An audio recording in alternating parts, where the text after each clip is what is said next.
एक बहुत बड़ा मीटिंग रखा और बहुत ज़्यादा आदमी आया।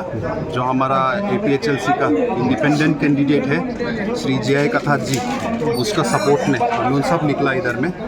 और आज बहुत खुशी का बात है कि बहुत सारा जो पार्टीज़ है हम लोग को डिमा हसाओ में, वो लोग जय कथार जी को सपोर्ट करेगा बोल के वो लोग डिक्लेयर कर दिया। जैसे कि TMC पार्टी, तृणमूल कांग्रेस, जो लास्ट काउंसिल का इलेक्शन में भी अच्छा ही लड़ाई किया था वो लोग ने जनवरी में, वो लोग पूरा पार्टी की तरफ से जय कथार जी को सपोर्ट करेगा। आम आदमी पार्टी हम लोग का डिस्ट्रिक्ट का, वो लोग भी पूरा जय कथार जी को सपोर्ट करेगा बोला। और हम भी as an individual, first of all तो खुद अकेला एज एन इंडिविजुअल हम तो सपोर्ट करता ही है, और जितना मेरा सपोर्टर्स लोग हैं और जितना मेरा चाहने वाला लोग है वो लोग भी जय कथार जी को सपोर्ट करेगा। और उसका बाद में बहुत सारा लोग यहाँ में आज आया है, सोशल वर्कर्स लोग आया है, अलग अलग मतलब पार्टी का सपोर्टर्स लोग भी आया है। और वो लोग क्यों आया है, क्योंकि सबका दिल में अभी एक तो चीज़ जाग गया। जो पहले हम लोग तो ट्राइबल लोग तो थोड़ा सोया हुआ था, हम लोग तो ज़्यादा खिलाई दिया ना हम लोग को इलेक्शन के टाइम में, ज़्यादा स्वर मांसो खिलाई दिया हम लोग को, इसलिए सुस्ती लग के हम लोग सोते रह गया। इस बार थोड़ा जागा है और हम लोग को डिसाइड करा है कि अगर हम लोग को 6 शेड्यूल को बचाना है, हम लोग को ट्राइबल राइट्स को बचाना है, तो ये इलेक्शन में हम लोग को एक तो बहुत स्ट्रॉन्ग मैसेज भेजने लाएगा हम लोग को दिल्ली में लोकसभा में। और वो स्ट्रॉन्ग मैसेज टू जय कथार जी करने सकेगा, ये हम लोग को सब मानता है। क्योंकि खाली इलेक्शन का बात नहीं, बाकी पार्टी उनको मेंबर्स लोग, कैंडिडेट लोग का अभी इलेक्शन में ही फर्स्ट टाइम देखा है। बीजेपी का जो कैंडिडेट है अमर सिंह तीसो जी को पहले हम नहीं देखा है इधर में, मतलब वो क्या करने आया है नहीं आया हम मालूम नहीं। जयराम एंगलिंग जी भी पुराना लीडर है, लेकिन हम इधर में इतना नहीं देखा उसको। जय कथार जी हाँ, बहुत बड़ा पार्टी का बैनर में बड़ा मीटिंग, नहीं तो ऐसा यहाँ में कुछ करा नहीं है। वो पहले कभी इलेक्टेड लीडर नहीं है, तो उसका कुछ ये स्कीम मुहिम पहले घुसा नहीं है इधर में।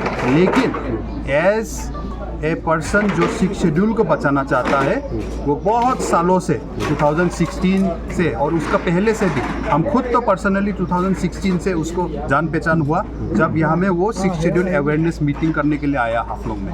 तब से वो 6 शेड्यूल को लेके, ट्राइबल राइट्स को लेके लड़ते आते हैं। तो इसलिए डिमा हसाओ का जनता लोग भी उसको विश्वास है कि ये आदमी तो हम लोग के लिए फाइट करेगा बोल के हम लोग को आशा रखता है। तो आने वाला दिन में डिमा हसाओ से आप लोग को ये उम्मीद कर सकता है। हाँ, हम मानता है कि हम लोग का यहाँ में काउंसिल बीजेपी का है, जैसे कि कार्बी आंगलॉन्ग में भी है, और हमारा यहाँ में तो काउंसिल है बोल के कुछ इलेक्टेड लीडर्स लोग भी वोट तो थोड़ा खींचता है, नो डाउट। लेकिन हम लोग को दिल में एक तो चीज़ जाग गया है, और ये इलेक्शन तो हम बोलते हैं एक तो शुरुआत है।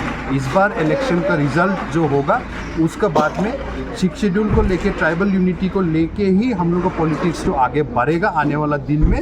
ये हम लोग को दिल में एक तो विश्वास घुस गया है, और इसके लिए हम लोग को जय कथार जी को भी थैंक करता हमको गाइड करने के लिए। तो यही बात बोल के हम आप लोग को बोलना चाहता है कि आने वाला दिन में 26 अप्रैल को हम लोग को वोट देने में, पार्टी सोच के आप लोग को वोट मत दो। हमको ये वोट देने से, बीजेपी पार्टी से हमको ये स्कीम देगा वो सोच के मत जाओ। जो भी पार्टी हो, कल गवर्नमेंट स्कीम तो हम लोग को जो मिलने का हक है वो तो मिलना ही है। कांग्रेस बैठो, बीजेपी बैठो, जो भी पार्टी बैठो, वो तो मिलना है, जो वो तो मिलेगा ही। लेकिन हम लोग को जो ये 6 शेड्यूल जो है, ये जो एक बार चला गया तो कोई इसको वापस लेके नहीं आ सकता है। तो इसीलिए हम लोग को जो एक लीडर जो भेजना है, जो पढ़ा लिखा है, जो क्वालिफाइड है, और जो 6 शेड्यूल को बचाने के लिए हम लोग के लिए खड़ा है। जय कथार जी को हम लोग 26 अप्रैल को सब मिलके वोट देगा। वो लोग को जो सिंबल है सीजर, कैंची, वो कैंची जो है अच्छा वाला सिंबल है हमारा हिसाब से तो, क्योंकि जितना भी हम लोग को यहाँ में इलीगली, हम लोग को डिमा हसाओ में भी इलीगली, अनकॉन्स्टिट्यूशनली पंचायती राज सिस्टम चुपचाप से वो लोग ढाल दिया है, उसको काटने के लिए एक तो कैंची से वो डॉक्यूमेंट को काटने लगेगा। हम लोग का काउंसिल से 2019 में एक तो अप्रूवल दे दिया था, वो अप्रूवल दे के मतलब हम लोग को ये GPDP, गांव पंचायत डेवलपमेंट प्लान अंडर पंचायती राज, वो घुस गया। तो वो डॉक्यूमेंट को काटने के लिए वो कैंची जो है, उससे हम लोग का जय कथार जी जैसे भी हम लोग को बचाएगा, वो हम लोग आशा रखता है। तो हम लोग जोर से, दिल से 26 अप्रैल को जय कथार जी को केंची सिंबल में वोट दे के हम लोग जिताएगा। Thank you.